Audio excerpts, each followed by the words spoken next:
We, we're familiar with the idea of Thailand as being a kind of a devoutly Buddhist country, but the early days of Wat Pah Pong, as they say, forest monks were not well known to people. They were familiar with village monks, and the practices of forest monks, say eating one meal a day, eating in their bowl, and various ascetic practices, made them seem kind of rather forbidding to many lay people.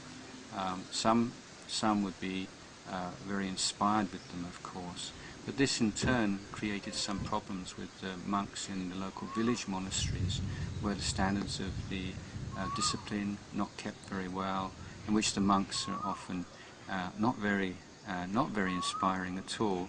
But that hadn't really been a problem when there weren't forest monks to compare them with. So that there was some kind of dislike and jealousy and fear of the influence of the forest monks.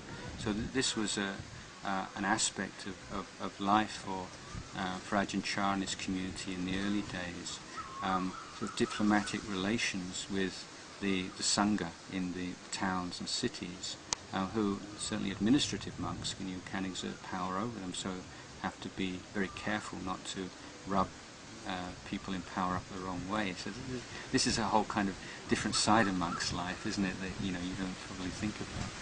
Whereas the village people themselves, because they're in a forest which had been generally perceived as common land for a long time, then the monks going and living in that forest was not pleasing to everyone. There are all these stories about this ghost that was looking after the forest, and various people who tried to cut trees down whenever terrible things happened to them, and so on. But the particular incidents that arose in early years were, for one, there was a well in which local people would take water from, and the local people, their standards of hygiene not always so high, and the monastic code, there was a very high standard of hygiene. So Ajahn Chah wanted to have a separate well or separate water from the lay people and from the monks. But the story got to the local village that you heard these monks, these forest monks, and they've taken over the well and they won't let anybody have the water. Who do they think they are? And then this particular was sort of one of the leaders of the village community came in. He was going to sort Ajahn Chah out, but he met Ajahn Chah and they had a long conversation through the night, and he ended up becoming one of Ajahn Chah's disciples when he explained to him fully what was happening.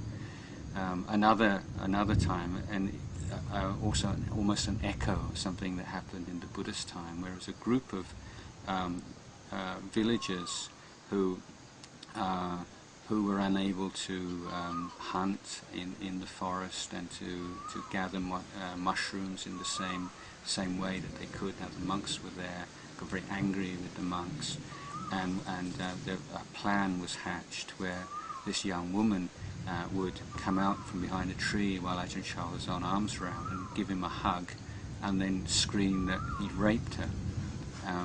And somebody in the village got wind of this and went and told Ajahn Chah. He said, "Don't go Bindabat, don't go on arms round anymore. There's this terrible thing going to happen." This woman, and he says, "Forget it." He says, "Bring him on." He says, "I've always wanted a young woman to give me a hug. Let's see what it's like." but in actual fact, they were too afraid, and it never happened.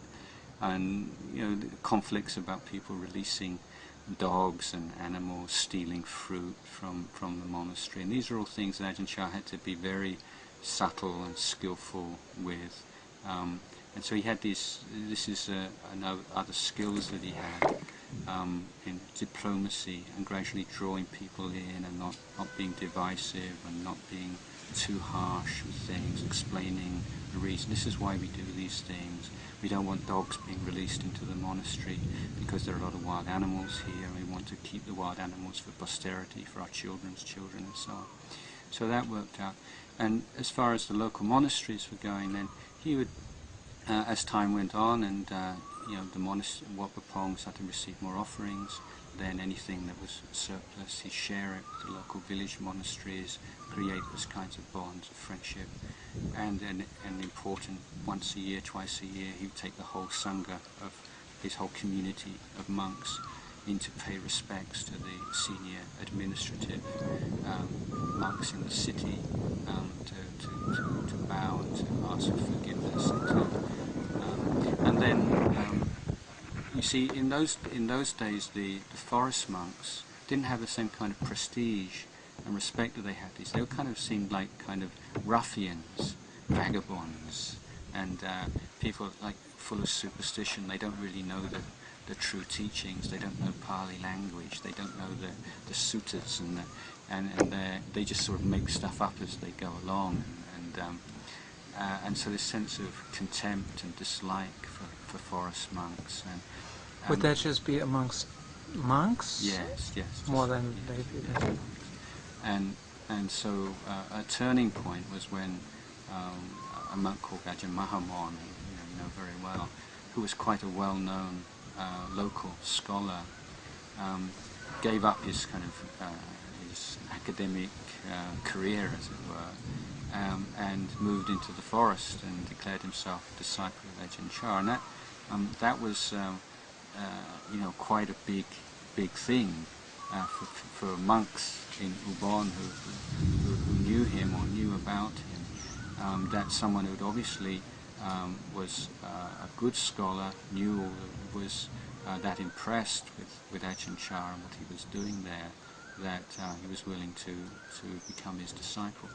Plus, Ajahn Chah was very skillful, I think, in encouraging his monks to take the various monastic exams, the Naktam exams, and their results were very, very good. Just to prove to the local sangha again that these are not just sort of country hicks. These are very intelligent, committed men who are also interested in the pariyatti side and not completely rejecting it.